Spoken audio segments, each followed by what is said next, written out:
보통은 TV 토론을 하다 보면 시선 관리가 신경 쓰이신다고들 많이들 하는데 이분은 카메라도 신경 쓰여야 되고 옆에 후보와 말 섞기 싫어서 상당히 곤란해하셨습니다. 심상정, 홍준표 두 후보가 이렇게 맞붙었습니다. TV 토론으로 모시겠습니다. 사실은 우리 홍 후보님하고는 말을 섞지 않으려고 했는데 또 이 토론의 룰은 국민들의 권리라고 생각해서 자, 나도 그 제가 후보하고 이야기하기 싫어요. 이야기하는 게 아니라 그런데 할 수 없이 하는 거예요. 우선 지금. 서민들 표 얻는다고는 또 지금 유류세 인하해서 또 유류 소비 확대한다 이런 이 포퓰리즘 공약은 이제 그만 내시면 좋겠어요. 모든 것이 그래 베베 꼬여가지고 베베 꼬인 게 아니라 그 당에서 자, 다 해놓은 일이 선거 때만 되면 귀족 노조 타령하고 강성 노조 타령하고 또 색깔론 타령하고 이렇게 그래 억지 그렇게 살지 토론하는 마시고요. 건 적절치 제가 이야기하는 거는 노조를 부정하는 것이 아니고 노조의 부당한 행동을 부정하는 겁니다. 열전이 오늘까지 이어졌습니다. 지금 홍 후보랑 말을 섞지 않으려 했던 지난번에는 자리를 좀 바꿨으면 좋겠다고 했던 심 후보인데요. TK를 공략을 하러 갔습니다만 여기서도 홍준표 후보에 대한 말을 빼놓지 않으셨어요. 그렇죠. 그러니까 오늘 그 대구를 아마 유세하면서 처음 가셨던 네. 것 같은데 대구가 다 홍준표 후보의 것이냐 이야기하는데 그렇지 않다.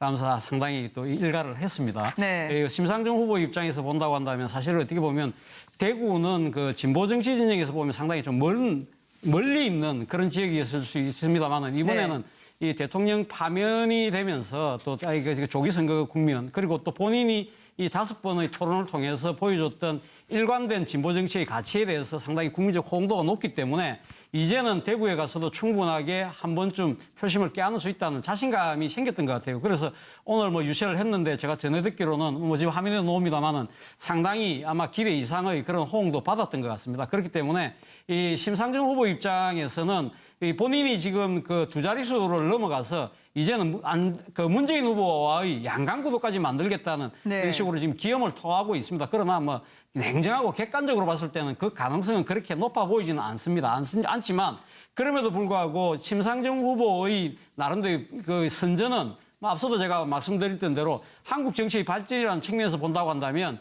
진보 정치의 가치가 나름대로의 이 공간을 만들 수 있다는 측면에서는 뭐 저는 상당히 긍정적인 효과로 이어질 수 있지 않을까 하는 생각입니다. 저도 이제 심상정 후보를 좀 칭찬하자면 일단 심상정 후보가 사범대학교를 나오신 분입니다. 그래서 그런지 모르지만 어떤 후보하고 붙어도 선생님이 학생들 훈계하고 가르치듯이 야단을 칩니다. 그리고 SNS나 이런 데서 반응을 보면 정말 앵커 같아 잘한다는 겁니다. 그런데 보수 지지자들이 최근에 심상정 후보를 칭찬하는 이유는 그겁니다. 홍준표하고는 말을 섞지 않겠다 그래가지고 지난번부터 홍준표 후보한테는 질문도 안 하고 하니까 홍준표 후보는 너무 기분 좋은 겁니다. 별로 지지율도 낮은 저 후보하고 내가 말 섞어봤자 불리한데 그러니까 홍준표 후보 말고 안철수, 문재인, 유승민을 공격한 겁니다. 심상정 후보가. 그래서 지금 보수 진영에서 심상정 후보에 대해서는 비아냥거리는 거지만 잘한다는 거고 또 하나는 지난번 5차 토론은 그럼에도 불구하고 SNS상에서 굉장히 비판이 많이 나왔습니다. 왜? 아무리 심상정 후보가 잘한다 하니까 이제는 문재인 후보도 좀 막 가는 것처럼 가르치듯이 이야기하고 홍준표 후보에 대한 이 태도도요. 아무리 홍준표 후보를 싫어하는 분들이 볼 때도 좀 너무 심한 거 아니냐. 같은 후보자들끼리 자신이 무슨 위에 있는 것처럼 하는 건 아니지 않느냐. 그래서 저는 심상정 후보의 저 테크닉은 좋으나 이제는 조금 겸손할 필요가 있다. 저분도 너무 잘 나가니까 조금 그게 무너진 것 같고요. 또 하나는 안철수 후보가 저는 심상정 후보를 배워야 한다고 봅니다. 무슨 말이냐면 진보 정치 세력은 지금 파이가 큽니다. 문재인 후보는 40% 정도 갖고 있는 거 아닙니까? 그러면 거기서 뺏어야지 왜 홍준표, 유승민 합해봤자 10몇 프로인데 거기서 안철수 후보가 가져올라다 보니까 그것이 지금 안철수 후보의 다뻔해지는 하락으로 이어지는 거 아닌가. 그래서 저는 안철수 후보가 정권 교체의 적자는 내다. 문재인이 아니다. 이걸 갖다가 커버해서 진보의 표심을 잡는 것이 캠페인으로 봐서는 더 유리한 게 아닌가 하는 생각이 좀 듭니다. 선거 전략의 차이의 문제죠. 네. 어떻게 공격을 하든 지금 심상정 후보는 문재인 후보 표를 가져가고 있고 그다음에 홍준표 후보는 안철수 후보의 표를 가져가고 있는 그런 물고 물리는 뭐 아주 이상한 구도가 되어서 이번 대선은 뭐 관전하시는 분들이 아주 즐겁게 또는 재밌게 보는 것은 사실인 것 같습니다. 다만 이제 대구 경북에 대해서 뭐 심상정 후보가 간 거에 대해서 이야기가 나오는데 대구 경북은 이제 박정희 정권이 들어선 이후에 전두환 노태우로 이어지면서 한국의 보수, 독재 뭐 이쪽에 기득권 세력으로 지금 이제 치부되어 있는 그런 면이 있지만 사실은 대구 경북이 우리 현대사에 있어서 굉장히 중요한 역할을 했던 적이 많이 있습니다. 야도로 선택한 야도로 곳이 그렇습니다. 상당히 많았죠. 2.28 그 운동이 있었는데 그것이 이제 결국 3.15 부정선거와 4.19 혁명으로 이어지는 그런 우리나라 민주화 운동의 시발점이 또 대구에서 있었고 일제하에 국채 보상 운동이 대구에서 있었습니다. 그래서 대구 시민들과 경북 도민들이 가장 자랑스럽게 하는 것이 2.28 민주화 운동과 국채 보상 운동입니다.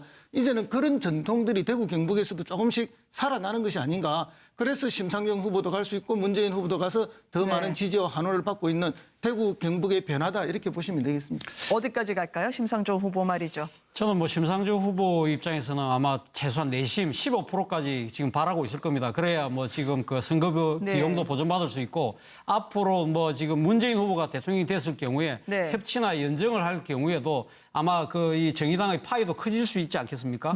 더 커질 수 있다고 보기 때문에 아마 그런 식으로 생각을 할 것 같습니다만은 저는 뭐 현실적으로 봤을 때 심상정 후보의 이 목표치는 이 두 자리 숫자가 아닐까 하는 생각입니다. 지금 뭐 지금 현재 나타나는 지지율이 한 7.6%, 한 7%, 8% 정도 된다고 하지만 사실 지금 대선에서 진보 정치 세력이 가장 득표를 많이 했던 때가 2002년도 권영길 후보가 3.89% 받은 것이 3.9% 받았을 때가 최대치였거든요. 물론 뭐 작년 총선 때는 또 정당 득표율이 7%를 넘어갔습니다만은 아마 그 이상 아마 두 자릿수만 간다 하더라도 저는 뭐 기대 이상의 선전을 한 것이 아닐까 하는 생각이고요. 현실적으로 봤을 때도 두 자리 숫자가 가는 것이 뭐 지금 현재 제가 예측을 해봤을 때는 가장 현실성이 있는 관측이 아닐까 하는 생각입니다. 시간이 얼마 남지 않아서 말씀하시는 분들 한 30초 이내로 부탁을 드려야 될 것 같아요. 자, 정준규 대변인 말씀 주신다는데 진실 공개하신다면 신중하게 진실 공개하실 거죠? 지금까지 진실만 얘기해 왔고요. 심상정 후보에 대해서는 저는 중도에 그만둘 거라고 생각합니다. 지금도.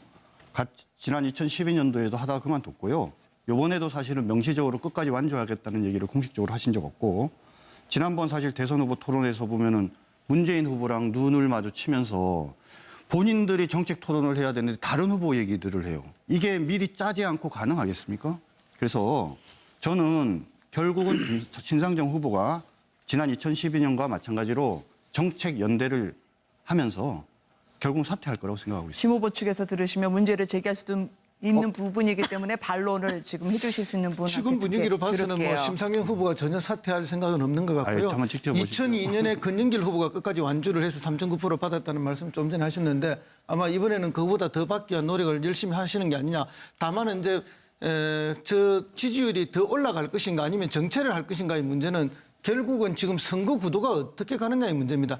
기존의 정책 대결과 뭐 세대 대결의 이런 구도로 간다면은 좀 더 올라가고 좀 더 활발한 캠페인이 진행되겠지만은 선거 막판에 지역 대결과 이념 대결로 선거 구도가 흘러간다면은 아마도 심상정 후보의 지지율이 일정 선에서 정체될 가능성은 매우 높다 이렇게 봅니다. 제가 심상정 후보 입장을 조금만 대변한다면 우리 정준길 대변인께서 그 마지막에 사퇴를 할 거라고 봤습니다만 제가 생각할 때 그럴 가능성은 뭐 그렇게 높아 보이지 않는다. 왜냐하면 지금 심상정 후보가 지금 상승한 국면에 들어간 측면에서 본다고 한다면 그 문재인 후보를 지지하는 그 지지층에서 문재인 후보의 일강 독주 체제가 되니까 나름대로 여유가 생겨서 심상정 후보를 도와주는 측면도 분명히 있지만 제가 생각했을 때 심상정 후보가 5번의 토론을 통해서 보여줬던 일관된 진보 정치의 가치에 대해서 잘 못 따랐던 사람들이 진보 정치 세력이 이 정도로 합리적인 생각을 갖고 있구나. 이런 세력들을 우리가 좀 키워줄 필요가 있구나 하는 중도나 합리적 온건적 고수의 표들도 와 있다는 거죠. 그런 걸 생각한다고 한다면 지금 그분들의 기대를 저버릴 수 없기 때문에 사퇴할 수 없다고 봅니다. 근데요, 저는 5분은 다 완주할 거라고 생각합니다. 그리고 또 하나는 심상정 후보는 생각보다 많이 나온다. 왜? 저희 딸하고 대화를 해보면요. 딸 친구들은 그 이야기 한답니다. 동성애 발언을 보고 문재인 후보의 발언을 보고 저 사람이 제1그 진보 정당의 후보였어? 정말 실망했다. 저는 그래서 동성애 발언 이런 거 이후에 심상정 후보가 상당 부분 젊은이들 진보적 정치 성향의 젊은이들 표를 가져간다고 봅니다. 그래서 3.9%는 최소한 저는 돌파할 것이라고 예정하고 또 하나는 안철수 후보는 안철수 후보대로 뛰는 것이고 홍준표 후보도 손잡을 필요가 있습니까? 제 생각에도 유승민 안철수의 표는 따로 있는 것이기 때문에 각자 열심히 해가지고 국민이 택하는 사람이 대통령 되면 되는 거 아니겠습니까? 네. 이게 새로운 민주당에서 네, 아니요 죄송합니다. 네, 지금 위원장님 말씀하셔서 한 10초 정도 하실 네, 수 10초 있습니다. 최순실 게이트로 인해서 그 아줌마들이 의문의 일패를 당했던 네. 것이 사실인데요. 심상정 후보로 이제 아줌마들도 좀 기펼 수 있지 않을까 하는 생각이 듭니다. 네, 제가 마지막 화사하게 하나만 마무리해 주셔서 꼭 한마디 저희가 이거는- 중간에 방송이 잘리게 네, 되거든요. 하나만 할게요. 뭐냐면 안 됩니다. 민주당에서 네. 공식적으로 단일화하지 않겠다는 얘기를 한 번도 국민 앞에 알겠습니다. 얘기한 적이 없습니다. 야, 얘기해야 제가 된다고 클로징도 생각합니다. 못하네요. 새로운 대한민국 분기점 이제 시청자 여러분들이 투표를 해주셔야 될 것 같습니다.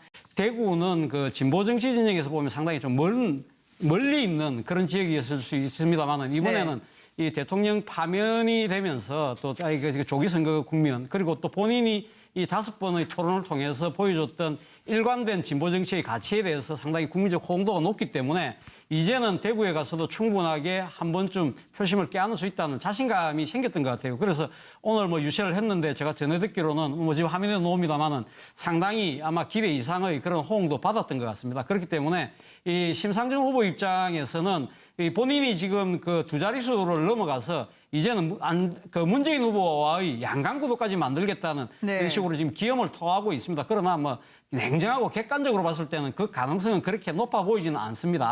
않지만 그럼에도 불구하고 심상정 후보의 나름대로 그 선전은 뭐 앞서도 제가 말씀드렸던 대로 한국 정치의 발전이라는 측면에서 본다고 한다면 진보 정치의 가치가 나름대로의 이 공간을 만들 수 있다는 측면에서는 뭐 저는 뭐 상당히 긍정적인 효과로 이어질 수 있지 않을까 하는 생각입니다. 저도 이제 심상정 후보를 좀 칭찬하자면 일단 네. 심상정 후보가 사범대학교를 나오신 분입니다. 네. 그래서 그런지 모르지만 어떤 후보하고 붙어도 선생님이 학생들 훈계하고 가르치듯이 야단을 칩니다. 그리고 SNS나 이런 데의 반응을 보면 정말 앵커 같아 잘한다는 겁니다. 그런데 보수 지지자들이 최근에 심상정 후보를 칭찬하는 이유는 그겁니다. 홍준표하고는 말을 섞지 않겠다 그래가지고 지난번부터 홍준표 후보한테는 질문도 안 하고 하니까 홍준표 후보는 너무 기분 좋은 겁니다. 별로 지지율도 낮은 저 후보하고 내가 말 섞어봤자 불리한데 그러니까 홍준표 후보 말고 안철수, 문재인, 유승민을 공격한 겁니다. 심상정 후보가. 그래서 지금 보수 진영에서 심상정 후보에 대해서는 비아냥거리는 거지만 잘한다는 거고 또 하나는 지난번 5차 토론은 그럼에도 불구하고 SNS상에서 굉장히 비판이 많이 나왔습니다. 왜? 아무리 심상정 후보가 잘한다 하니까 이제는 문재인 후보도 좀 막 까는 것처럼 가르치듯이 이야기하고 홍준표 후보에 대한 이 태도도요. 아무리 홍준표 후보를 싫어하는 분들이 볼 때도 좀 너무 심한 거 아니냐. 같은 후보자들끼리 자신이 무슨 위에 있는 것처럼 하는 건 아니지 않느냐. 그래서 저는 심상정 후보의 저 테크닉은 좋으나 이제는 조금 겸손할 필요가 있다. 저분도 너무 잘 나가니까 조금 그게 무너진 것 같고요. 또 하나는 안철수 후보가 저는 심상정 후보를 배워야 한다고 봅니다. 무슨 말이냐면 보통은 TV 토론을 하다 보면 시선 관리가 신경 쓰이신다고들 많이들 하는데 이분은 카메라도 신경 쓰여야 되고 옆에 후보와 말 섞기 싫어서 상당히 곤란해하셨습니다. 심상정, 홍준표 두 후보가 이렇게 맞붙었습니다. TV 토론으로 모시겠습니다. 사실은 우리 그 홍 후보님하고는 말을 섞지 않으려고 했는데 또 이 토론의 룰은 국민들의 권리라고 생각해서 자, 나도 그 제가- 후보하고 이야기하기 싫어요. 이야기하는 게 아니라 그런데 할 수 없이 하는 거예요, 우선 지금. 또 서민들 표 얻는다고는 또 지금 유류세 인하해서 또 유류 소비 확대한다 이런 이 포퓰리즘 공약은 이제 그만 내시면 좋겠어요. 모든 것이 그래 베베 꼬여가지고 베베 꼬인 게 어떻게- 아니라 그 당에서 자, 다 내가 해놓은 일이 선거 때만 되면 귀족 노조 타령하고 강성 노조 타령하고 예? 또 색깔론 타령하고 저는 이렇게 이거 그래 억지 그렇게 살지 토론하는 마시고요. 거는 적절치 제가 이야기하는 거는 노조를 부정하는 것이 아니고 노조의 부당한 행동을 부정하는 겁니다. 열전이 오늘까지 이어졌습니다. 지금 홍 후보랑 말을 섞지 않으려 했던 지난번에는 자리를 좀 바꿨으면 좋겠다고 했던 심 후보인데요. TK를 공략을 하러 갔습니다만 여기서도 홍준표 후보에 대한 말을 빼놓지 않으셨어요. 그렇죠. 그러니까 오늘 그 대구를 아마 유세하면서 처음 가셨던 네. 것 같은데 대구가 다 홍준표 후보의 것이냐 이야기하는데 그렇지 않다. 그러면서 상당히 또 일가를 했습니다. 네. 심상정 후보 입장에서 본다고 한다면 사실 어떻게 보면